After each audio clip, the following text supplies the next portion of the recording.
एक सेठ जी बड़े कंजूस थे। एक दिन उन्होंने दुकान पर अपने बेटे को बैठा दिया और बोले कि बिना पैसे लिए किसी को कुछ भी मत देना, मैं अभी आता हूँ। अकस्मात एक संत आए जो अलग अलग जगह से एक समय की भोजन सामग्री लेते थे। लड़के से कहा, बेटा जरा नमक दे दो। लड़के ने संत को डिब्बा खोलकर एक चम्मच नमक दे दिया। असल में वो संत विभिन्न दुकानों से अलग अलग चीज़ें खाने के सामान लिए थे। जब वो एक चम्मच नमक ले लिए, उसके बाद सेठ जी कुछ देर के बाद दुकान पे आते हैं तो उन्होंने देखा कि डिब्बा खुला पड़ा था। सेठ जी ने बच्चे से पूछा, बेटा, जो संत तालाब पर रहते हैं उनको एक चम्मच नमक दिया था, क्या दिया था उनको? तो उसने कहा, एक चम्मच नमक दिया था। सेठ गुस्सा हो गए।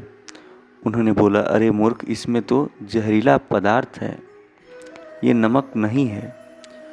अब सेठ जी भागकर संत के पास गए। तब तक संत भोजन बनाकर भगवान का भोग लगाकर खाने की थाली लेकर बैठ चुके थे। सेठ जी दूर से ही बोले, महाराज रुकिए, आप जो नमक लाए थे वो नमक नहीं था बल्कि जहरीला पदार्थ था। कृपा करके आप ये भोजन न करें। संत जी बोले, भाई हम तो प्रसाद लेंगे ही, क्योंकि भोग लगा दिया है। भोग लगाकर भोजन छोड़ नहीं सकते।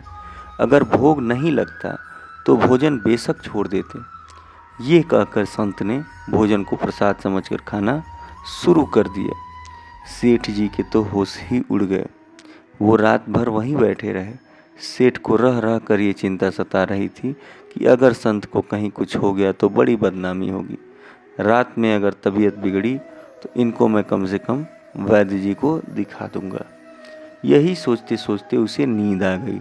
सुबह रोज की तरह संत जल्दी उठ गए और नदी में स्नान करने लगे। सेठ जी ने कहा, महाराज तबीयत तो ठीक है? संत बोले, भगवान की कृपा है। इसके बाद पूजा के लिए वे मंदिर चले गए। जैसे ही संत ने मंदिर का द्वार खोला तो देखा कि भगवान के श्री विग्रह के दो भाग हो गए हैं और शरीर काला पड़ गया है। ये देखते ही सेठ को सब समझ में आ गया कि भक्त के अटल विश्वास को देखकर भगवान ने भोजन का जहर भोग के रूप में स्वयं ग्रहण कर लिया और भक्त को प्रसाद ग्रहण कराया। इसके बाद सेठ ने तुरंत घर जाकर बेटे को दुकान सौंप दी और स्वयं संत की शरण में आकर भगवान की भक्ति करने लगा। बोलिए जय श्री कृष्ण, राधे राधे।